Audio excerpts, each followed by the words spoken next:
And if we, so here we only got one feature map. If we apply a different kernel, then we can have another feature map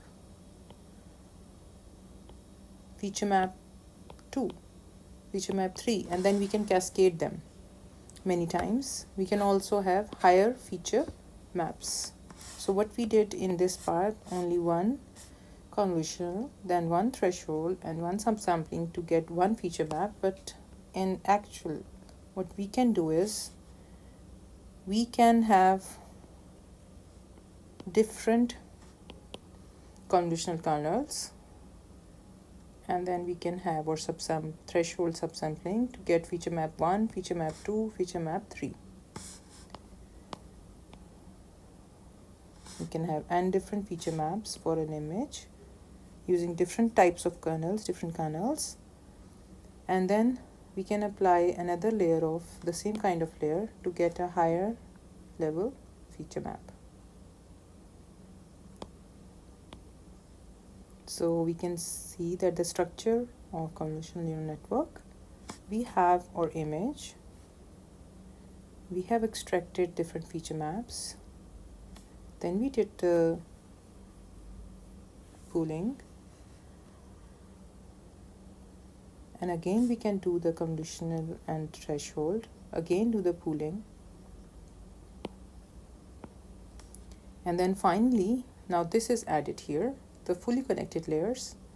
So all the features that we have extracted using subsampling or pooling, we have now input into a fully connected network, which will give our classification, and in this example we will get either X or either 0. So we need to add one last layer, which gets the input feature maps from the previous layer. In this case, it is the pooling layer.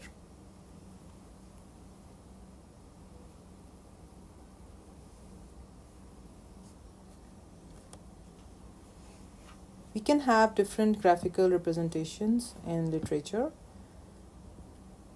So for an image that is given, the input is a 32 by 32 pixel image, 2D image. The feature maps, that we use a 5 by 5 convolutional layer to get the feature 28 by 28 feature maps.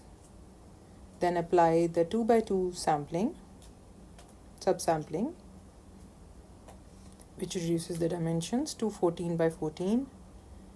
Again 5 cross 5 convolution that gives us 10 cross 10 feature maps. Then the subsampling again by 2 cross 2,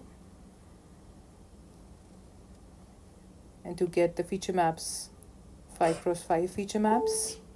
And then finally we have the fully connected layers. In this we have two fully connected layers, these green neurons, and we have final digit classification from 0 to 9. So we have 9 neurons at the output. So if you look at this on the whole, this part of the network, it is the feature extraction, and this is the head of the network, which is the classification part.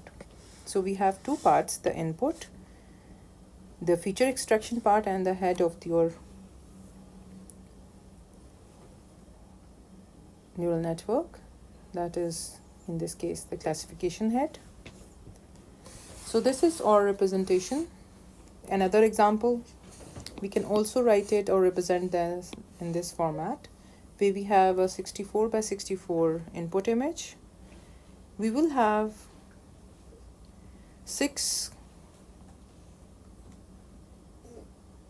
feature maps, each of size 5 cross. So if we look at this second example, graphical representation, so each convolutional kernel will have one bias value, and the size of each kernel on the mask is 7 cross 7, and we have a total of 6. So total number of weights estimation is done in this way. and we will have 6 58 cross 58 feature maps, which is input into the next layer, which is the subsampling layer or the pooling layer. We will have, again, for each of these maps we will have one bias value, and the weight for 2 is one weight value for each of these 6, and then the size is reduced from 58 by 58 to 29 by 29. Similarly, for the next layer we will have another convolutional layer, and we will have 8 cross 8 size. We have in the total 16.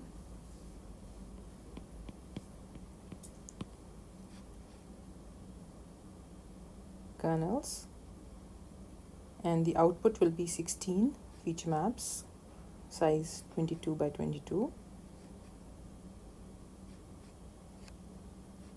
So this is another representation, and so forth. So this is another representation, graphical representation of our convolutional neural networks, where we define number of the the size of the feature maps, the weight values that we will have in total, and the size of the kernels that we are using.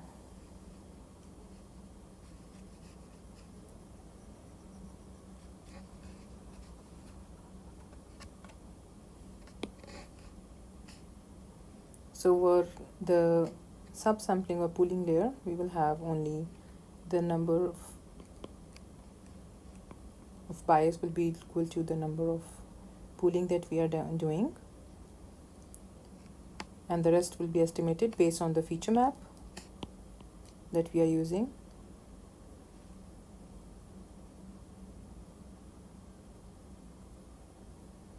Six, 8 cross 8 and 16 is the biased that we have.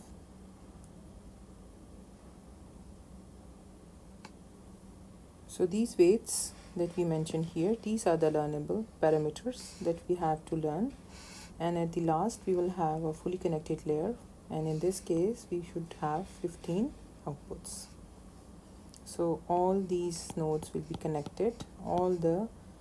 If we have like 6 cross 6 feature map, each of them should have a weight value so that it is connected to the fully connected network.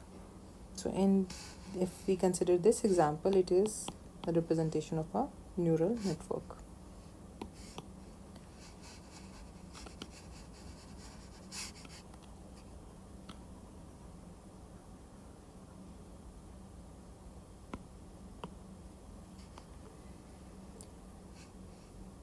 So this is a another representation of a convolutional neural network, where we have first you apply the convolution, then pooling, then again the convolution. So we can see the convolution expands the feature maps, the pooling reduces it, and again convolution can be used to expand the size, and pooling reduces the size. Finally we have the fully connected layer at the last, and the softmax classification head is attached at the last layer. So the fully connected, we can have multiple layers, or we could have 2 layers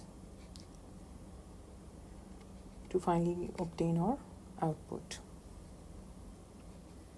So now the question is, what would be the size of the convolution max? Either use 5 cross 5, 3 cross 3, 7 cross 7. What should be the size of the convolution max? So it is designed by experts, and we have some existing well-known models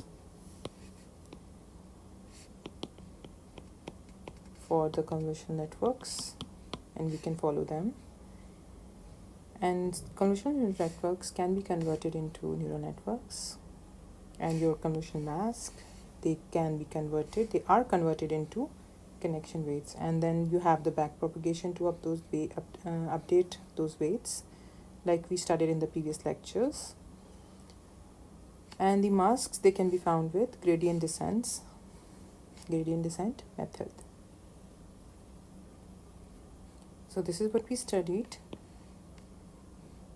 image feature extraction to obtain your feature map. And then let's look at them in terms of a neural network. We have convolutional and the threshold. So the values in the kernel are basically connection weights. So for this input and applying this kernel, we get this output 0, 0, 0, 1. So the output is, here it will be 0, 0, 0 and 0. So output here is 0. Now let's look how we can convert it into, how we can convert the map, kernel map, into weight. So now if we represent this image into 1D representation, 0, 0, 1, 1, 0, 0, 0, 1, 1, 0, then we have 0, 1, 0, 0, 1, 0, 1, 0, 0, 1. So each row is represented: row 1, row 2, row 3, row 4 and row 5. And then we have here the output. Okay, 0, 2, the output, row 1, row 2, row 3 and row 4. We are trying to understand that these kernel weights, how they can be represented as the weight values. So for the input, let's see. This output, how did we get that? 0 is,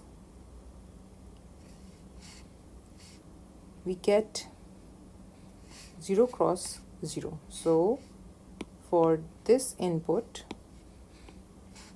we have multiplied with this 0, right? And then we multiply this 0 with this 1.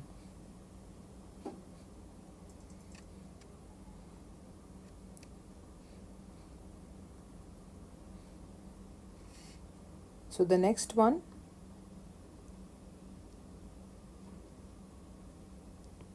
zero, 0. Okay, let's just write this clearly. Okay. We have 0, 0, these two, right? And the output is 0. And for the next two, again we take these two as input to obtain this 0. And connection weight will be, for this one we will have 0, this one will have 1, this one will have 1 and this one will have 0 to get this output. This is the output, this is the input, and these are our connection weights. And where did we get those connection weights? From the kernel map. Okay, so now let's see for the next. We know that when we apply the convolutional, we go 1 pixel, slide or kernel by 1 pixel. So these two, we know these two, and okay, so this is sliding by 1, so not the first two, these 0, 1 and then 1, 0 in the next, and then multiply this with 0, this with 1, 1 and 0 to obtain this output. This is the output, input, connection weights that we obtain from the kernel. So essentially what we are doing is, for the input, we are applying the kernel, and these are basically the weights on the links. This is our feature map. this is the intermediate output, which is the feature map. So finally, all these connections will be there to get our output, and we can call them connection weights, and we can see that most of them are zeros.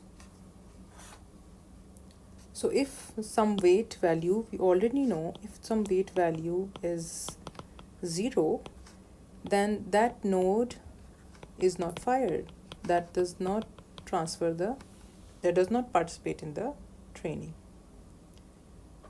So in the case of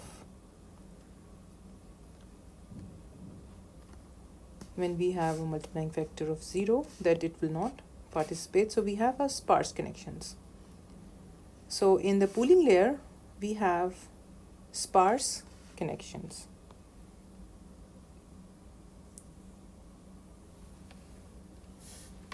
In the case, first we were discussing the convolutional layer. Now we are talking about the pooling layer or subsampling. Weights are fixed to 1. All the weights are fixed to 1.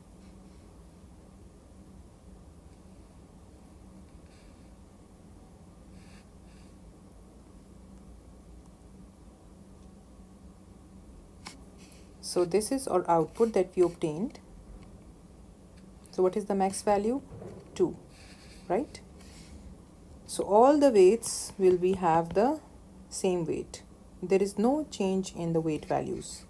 Only we are subsampling from the original feature map to obtain a new feature map, that is the subsampled output.